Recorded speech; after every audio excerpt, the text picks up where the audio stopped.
December 13-നാണ് 13-കാരിക്ക് അയൽവീട്ടിലെ നായയുടെ കടിയേൽക്കുന്നത്. കുട്ടിയുടെ കൈയിലും കാലുകളിലുമായി നായ കടിക്കുകയായിരുന്നു. കടിയേറ്റ ദിവസം മുതൽ തന്നെ പത്തനംതിട്ട ജില്ലാ ആശുപത്രിയിൽ എത്തിച്ച് കുട്ടിക്ക് 5 ഡോസ് വാക്സിനും പൂർത്തിയാക്കി. എന്നാൽ ഏപ്രിൽ 1-ന് അസ്വസ്ഥത അനുഭവപ്പെട്ടതിനെ തുടർന്ന് കുട്ടിയെ ആശുപത്രിയിൽ പ്രവേശിപ്പിക്കുകയായിരുന്നു. ഏപ്രിൽ 3 മുതൽ പേവിഷബാധയുടെ ലക്ഷണങ്ങൾ കാണിച്ചു തുടങ്ങിയ കുട്ടി ഏപ്രിൽ 9-നാണ് കൊച്ചിയിലെ സ്വകാര്യ ആശുപത്രിയിൽ മരിച്ചത്. കുട്ടി കടിച്ചപ്പോൾ തന്നെ ഉപ്പാപ്പൻ്റെ വീടടുത്താണ്. അവിടുത്തെ മൂത്ത മോള് കുഞ്ഞിൻ്റെ കൈ നല്ലപോലെ കഴുകി സോപ്പൊക്കെ ഇട്ട് നല്ലപോലെ കഴുകി വൃത്തിയാക്കി അത് കഴിഞ്ഞ് കോഴഞ്ചേരി ജില്ലാ ആശുപത്രിയിൽ കൊണ്ടുവന്ന് വാക്സിൻ എടുത്തു, മുറിവിലും വാക്സിൻ എടുത്തു, എല്ലാം ചെയ്തു. 4 ഇഞ്ചക്ഷൻ ഉണ്ടായിരുന്നു, അതും പൂർത്തീകരിച്ചാണ്. ആരോഗ്യവകുപ്പിന്റെ പരിശോധനാ ഫലം നെഗറ്റീവായിരുന്നുവെങ്കിലും സ്വകാര്യ ആശുപത്രി ഡോക്ടർമാർ കുട്ടിയുടെ രോഗലക്ഷണങ്ങളിൽ സംശയം പ്രകടിപ്പിച്ചതിന് പിന്നാലെ പബ്ലിക് ഹെൽത്ത് ലാബിൽ രണ്ടാമത് നടത്തിയ പരിശോധനയിൽ പേവിഷബാധ സ്ഥിരീകരിക്കുകയായിരുന്നു.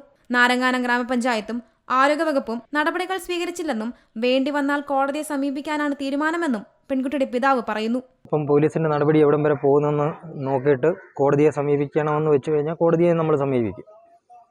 നഷ്ടപ്പെട്ടത് എനിക്കല്ലേ, എൻ്റെ കുഞ്ഞല്ലേ പോയത്. 13 വയസ്സുള്ള കുഞ്ഞാണ്.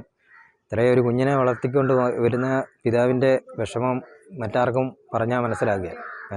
അലക്ഷ്യമായിട്ട് വളർത്തുനായെ കൈകാര്യം ചെയ്തതിൽ ആ വീട്ടുകാർക്കെതിരെ ഞാനൊരു പരാതി ആറന്മുള സ്റ്റേഷനിൽ കൊടുത്തിട്ടുണ്ടായിരുന്നു. അവിടുന്ന് വലിയ പ്രതികരണങ്ങളൊന്നും ഇല്ലാഞ്ഞപ്പോൾ ഞാൻ പത്തനംതിട്ട SP-ക്ക് ഇന്ന് കൊണ്ടുപോയി ഒരു പരാതി കൊടുത്തിട്ടുണ്ട്.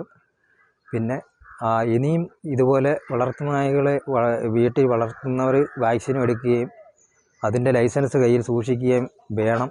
പിന്നെ തെരുവ് പട്ടികൾ, അലഞ്ഞു നടക്കുന്ന പട്ടികളെ പഞ്ചായത്തിൻ്റെ അധീനതയിൽ നിയന്ത്രിച്ച് എത്രയും നായ്കളെ ബന്ധീകരിക്കുകയോ അല്ലെങ്കിൽ അതിന് താമസസ്ഥലമോ ആഹാരമോ കൊടുക്കുന്നിടത്ത് ആക്കുകയും ചെയ്യണമെന്ന് ഒരു അപേക്ഷ ഉണ്ട്. കുട്ടിയെ കടിച്ച നായ സംഭവത്തിന്റെ 3-ാം നാൾ ചത്തു. നായയുടെ പോസ്റ്റ്മോർട്ടത്തിൽ പേവിഷബാധയും സ്ഥിരീകരിച്ചിരുന്നു. Zee Malayalam news, Pathanamthitta. പുതിയ വാർത്തകളും വിശേഷങ്ങളും ഇനി വിരൽ തുമ്പിൽ.